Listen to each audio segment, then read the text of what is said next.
വിശുദ്ധ മത്തായി എഴുതിയ സുവിശേഷം അധ്യായം 12 വാക്യങ്ങൾ 1 മുതൽ 8 വരെ. സാബത്തിനെ കുറിച്ച് വിവാദം.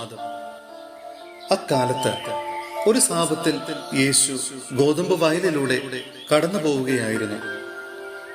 അവന്റെ ശിഷ്യന്മാർക്ക് വിശന്നു. അവർ കതിരുകൾ പറിച്ചു തിന്നാൻ തുടങ്ങി. ഫരിസേയർ ഇതുകണ്ട് അവനോട് പറഞ്ഞു, നോക്കൂ, സാബത്തിൽ നിഷിദ്ധമായത് നിന്റെ ശിഷ്യന്മാർ ചെയ്യുന്നു. അവൻ പറഞ്ഞു, വിശന്നപ്പോൾ ദാവീദും അനുചരന്മാരും എന്താണ് ചെയ്തതെന്ന് നിങ്ങൾ വായിച്ചിട്ടില്ലേ?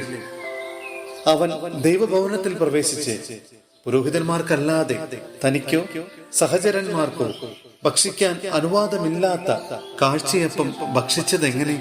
അല്ലെങ്കിൽ സാബത്ത് ദിവസം ദേവാലയത്തിലെ പുരോഹിതന്മാർ സാബത്ത് ലംഘിക്കുകയും അതേസമയം കുറ്റമറ്റവരായിരിക്കുകയും ചെയ്യുന്നത് എങ്ങനെയെന്ന് നിങ്ങൾ നിയമത്തിൽ വായിച്ചിട്ടില്ലേ? എന്നാൽ ഞാൻ നിങ്ങളോട് പറയുന്നു, ദേവാലയത്തേക്കാൾ ശ്രേഷ്ഠമായ ഒന്ന് ഇവിടെയുണ്ട്.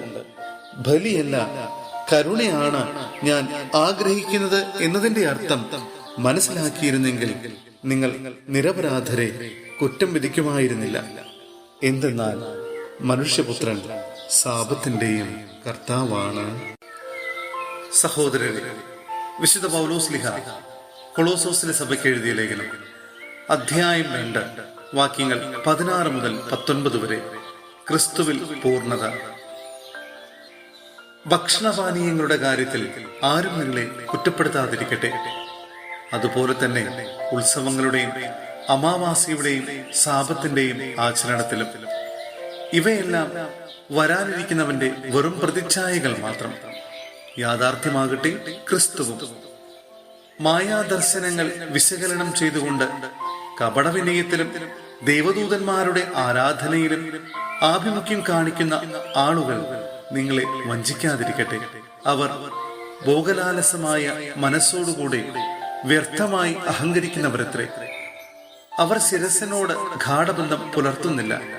ശരീരം മുഴുവൻ സന്ധിബന്ധങ്ങളാലും സിരകളാലും പരിപുഷ്ടമാക്കപ്പെട്ടും കൂട്ടിയിണക്കപ്പെട്ടും ദൈവഹിതാനുസരണം പൂർണ്ണ വളർച്ച പ്രാപിക്കുന്നത് ഈ ശിരസിൽ നിന്നാണല്ലോ.